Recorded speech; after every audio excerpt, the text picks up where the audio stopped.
ఇగో friends అనమాట పసుపు గమ్ములు చేను అంతా అయితే దున్నేసాడు. మళ్ళీ పైన పైరేరుతారు కదా, పైరేరేటప్పుడు అయితే పసుపు గమ్ములు వచ్చినాయి. ఇగో నా కోసం చూడండి తాతగారు, అయ్యో ఆయన మళ్ళీ రామరెడ్డి గారు అయితే నా కోసం పసుపు గమ్ములు ఈ తీసుకెళ్ళి బిడ్డ అని చెప్పేసి నాకైతే ఇచ్చాడు. అంతేనా తాత? హాయ్ ఫ్రెండ్స్, అందరికీ నమస్తే.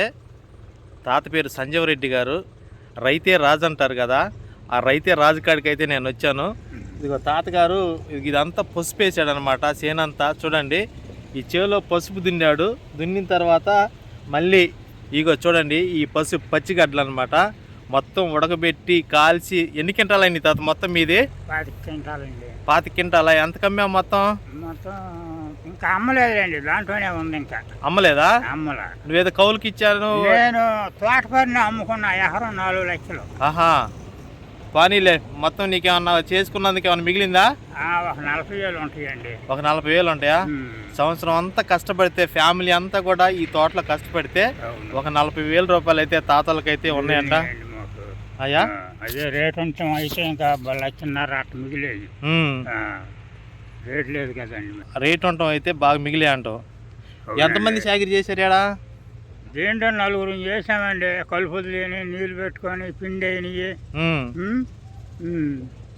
బాగా చాకరీ అంటావా? 10 రోజులు కలుపు, 10-15 రోజులకల్లా మళ్ళీ ఇది గిట్టాకే వస్తా ఉండిద్దని శుభ్రంగా తీసుకోవాలి కలుపు. ఓకే, బాగా కష్టపడ్డారు ఫ్రెండ్స్. నేనైతే కొల్లిపరలో ఉన్నాను అనమాట. ఇది మండలం ఏ తాత? కొల్లిపర మండలమే కదా? కొల్లిపర మండలం, కొల్లిపర గ్రామంలో అయితే నేనున్నాను. ఏటొడ్డున లంకలో చూడండి పసుపు గొమ్ములు అయితే ఎలా చూడండి, పసుపు గొమ్ములు అనమాట ఇవి. సో అందరూ కూడా చాలా బాగా కష్టపడ్డారు ఈ ఫ్యామిలీ అంతా కూడా. అంటే మీ అందరికి తెలియాలి కదా, పసుపు చాలా మందికి తెలియదు. చూపిస్తున్నారు చూడండి ఫ్రెండ్స్, సంజీవరెడ్డి గారు. అయ్యో ఇటువైపు అయితే మొక్కజొన్న చేలు, అటువైపు అయితేనేమో అరటి తోటలు. అసలు మామూలుగా లేదండి చుట్టుపక్కల. ఇక్కడ ఏమేమి పంటలు పండుతాయి తాత? ఇక్కడ అన్ని పండుతాయండి. మొక్కజొన్న పండిద్ది, జొన్న పండిద్ది, పసుపు పండిద్ది, చెరుకు పండి, దొరకలు పండుతాయి, మినుము పండిద్ది, మొత్తం పండుతాయండి ఇక్కడ. ఫ్రెండ్స్ ఇగో తాతగారు చూడండి, నాకైతే పసుపు గొమ్ములు ఎత్తున్నాడు. ఇగో ఆయన అన్ని ఏరంగా మళ్ళీ దుక్కులో దున్నేటప్పుడు అయితే లేచినాయి అంట. నా కోసం చూడండి మళ్ళీ పసుపు గొమ్ములు అయితే ఇస్తామన్నాడు.